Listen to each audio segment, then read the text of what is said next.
Hi, and thanks for tuning in to a late afternoon, late in the week, odd version of the Boiled Sports Blogcast Podcast Network. I'm half of the Handsome Hour boilered out here with a quick hitter. Hopefully it's a quick hitter video. It's a few hours since the game ended in Washington, D.C. for our Boilermakers. They lost to Michigan. We're watching a team become a team of destiny yet again. This is what Matt Painter teams do, right? They allow teams, they empower teams to believe in themselves to do big things in tournaments. And it doesn't matter. This goes back a long way. Even when Painter teams have played a seed with Moore, Hummel, Johnson, Grant, Kramer, and others on the team, very good teams would catch momentum and then get rolling after playing Purdue, after beating Purdue. So we're probably watching Michigan become somewhat of a team of destiny because Purdue helped empower them. And that's what happens, right? When you don't take advantage of things that are given to you, you allow teams to get confident. Basketball is a game of momentum. Free throw shooting was a massive problem today. I think anybody would say that. A team that is a good free throw shooting team that goes 6 of 13 when the stakes are higher, that hurts, obviously. And when a team's used to being one of the best three-point shooting teams and all of a sudden can't shoot, and their leading shooter doesn't know how to shoot for a game, that's an unusual thing. Dakota Mathias didn't have a bucket until late in the game. He had a great circus three-pointer with a man in his face, and then he didn't score again in spite of having a play drawn up for him, I believe in overtime or regulation, I'm not sure. From year to year to year, Purdue has problems in the postseason. They have problems in March. They lose games in overtime, they lose leads, and then they rip our beating hearts out and show them to us. And it's not because Purdue doesn't want to win. That's not the issue.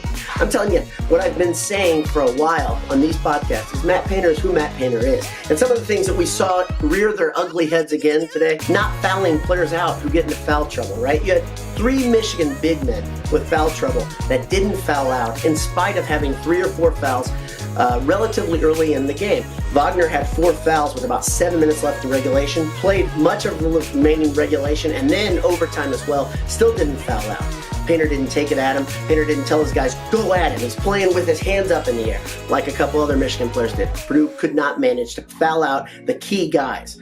Second thing, personnel and substitution issues. This has always been a problem with Painter teams, but it really rears its ugly head and when you're reminded when a team doesn't have an identity. So today it was, okay, Klein is still starting. We don't know why. Carson Edwards lost his starting job, supposedly because the offense had lost its identity, and he hasn't gained it back in spite of Klein playing pretty poorly for a couple games in a row. Carson Edwards played today, more significant minutes, but didn't start. I think a guy like Edwards, it's good to start him because he's such a killer, because he goes at teams, because he plays at a different pace than everybody else on Purdue, because he can get past defenses and he can wear teams out. But he didn't start. And then on the other side, Spike Albrecht, who it looked like Painter was kind of ramping up his minutes to get him ready for March, didn't play much at all down the stretch. At the same time, Haas, who played a great game, one of his best games in recent memory, he was just controlling Michigan. As Michigan's bigs didn't get fouled out, Haas was sitting on the bench down the stretch. Do you think it matters when you have a 7'2", 350-pound guy sitting on the bench as their bigs are struggling to stay out of foul trouble? It might a little, right? Lastly, and this is a major league deal, Painter and company still don't have the ability to draw up a play that helps them get a good shot, right? The only time we've seen it this year is when Carson Edwards got the shot versus Maryland by driving around left to right and creating.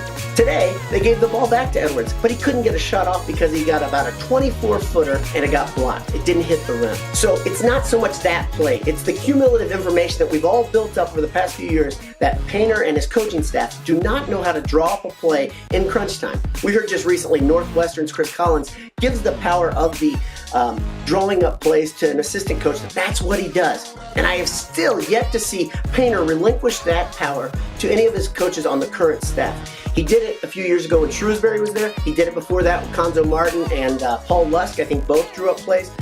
But really, we haven't seen much of that in the last 3 to 5 years. And it matters. The way Purdue finishes games shows because they don't really have anybody that can say, okay, here's what this team's doing. Let's counterpunch right when we need a bucket. What's this mean about for our Boilers? I always try to do this. I don't know. Sure doesn't feel like they're going to get the 4 seed that we thought they were going to get. We never know what the committee's going to do. This is kind of the human factor of the whole thing and why it's so interesting to people that don't love basketball. Purdue's been punished before for various things, but really, you want to know why they get punished in March? Because they haven't built up a reputation that they can come through in March, and that matters. Tom Izzo has a reputation that he will lead Michigan State to victory somehow. right?